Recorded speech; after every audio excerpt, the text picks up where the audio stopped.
So I'm going to continue with some classic slave narratives. This is Frederick Douglass from 1845.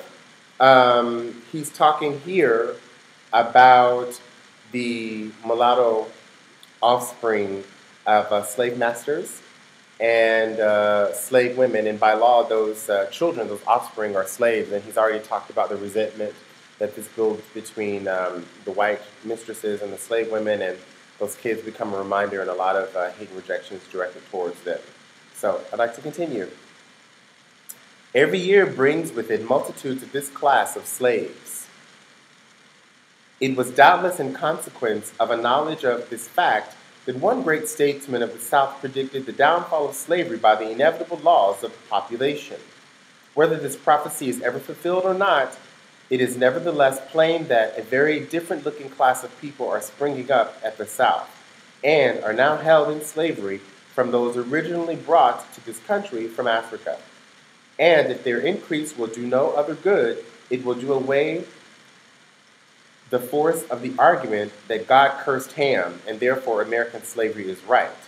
If the lineal descendants of Ham are alone to be scripturally enslaved, it is certain that slavery at the South must soon become unscriptural, for thousands are ushered into the world annually who, like myself, owe their existence to white fathers, and those fathers most frequently their own masters.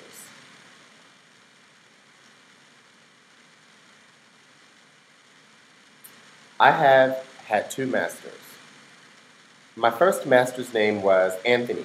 I do not remember his first name.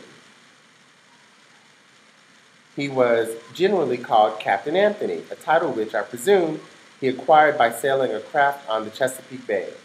He was not considered a rich slaveholder. He owned 2 or 3 farms and about 30 slaves. His farms and slaves were under the care of an overseer. The overseer's name was Plummer. Mr. Plummer was a miserable drunkard, a profane swearer, and a savage monster. He always went armed with a cow skin and a heavy cudgel, C-U-D-G-E-L, and I have no idea what that is, but it sounds gruesome from a monster. I have known him to cut and slash the women's heads so horribly that even master would be enraged at his cruelty and would threaten to whip him if he did not mind himself. It required extraordinary barbarity on the part of an overseer to affect him. He was a cruel man, hardened by a long life of slaveholding. That's an important point that I always make, is that slaveholding itself is cruel. And we as descendants of slaves have to demonstrate to descendants of slaveholders a kind of understanding of that position, of that heritage, of that very wicked heritage, and help them to want to be in touch with that aspect of their heritage and to move past it and heal past it, as we are often trying to do, as I'm doing right here, reading this, knowing about this, and fair enough, becoming angry, anxious because of these words, but also committed to making it so that we understand each other more nowadays than we did then, so that these things are not to be continued. No, it does not incite hate to know and learn about and want to understand. I mean, look at it this way. For those people who are superficially getting involved in so-called various identities, sci-fi. You like sci-fi, you're seeing stories. Why not see real ones? But what I also want you to recognize that everybody's fiction is a projection of their own fantasies. And a lot of our fantasies, I also claim, come from this institution of slavery laid out. The politics of personhood in America were very much laid out by the plantation politics. And I think that understanding plantation politics, if we can understand plantation politics, we can understand a lot about what we see today that just doesn't seem to make sense, like the Barack Obamas, and how people respond to him. So let me just continue. He was a cruel man, hardened by a long life of slaveholding. He would at times seem to take great pleasure in whipping a slave. I have often been awakened at the dawn of day by the most heart-rending shrieks of an own aunt of mine, whom he used to tie up to a joist and whip her upon her naked back till she was literally covered with blood. No words, no tears, no prayers from his gory victim seemed to move his iron heart from its bloody purpose. The louder she screamed, the harder he whipped. And where the blood ran the fastest, there he whipped longest. He would whip her to make her scream and whip her to make her hush. And not until overcome by fatigue would he cease to swing the blood-clotted cowskin. I remember the first time I ever witnessed this horrible exhibition. I was quite a child, but I well remember it. I never shall forget it whilst I remember anything.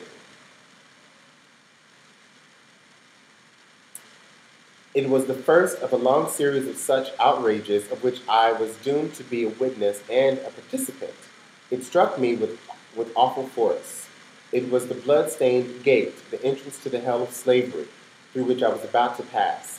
It was a most terrible spectacle. I wish I could commit to paper the feelings with which beheld it. This occurrence took place very soon after I went to live with my old master, and under the following circumstances. Aunt Hester went out one night, where or for what I do not know, and happened to be absent when my master desired her presence.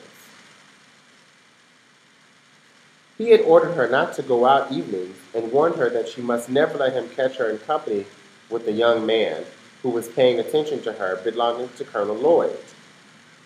So he was jealous, as if he could rape her nonetheless. The young man's name was Ned Roberts, generally called Lloyd's Ned. That's Lloyd's Ned. Why master was so careful of her may be safely left to conjecture. She was a woman of noble form and of graceful proportions. Go, Fred! She's a brick house, having very few equals and fewer superiors in personal appearance.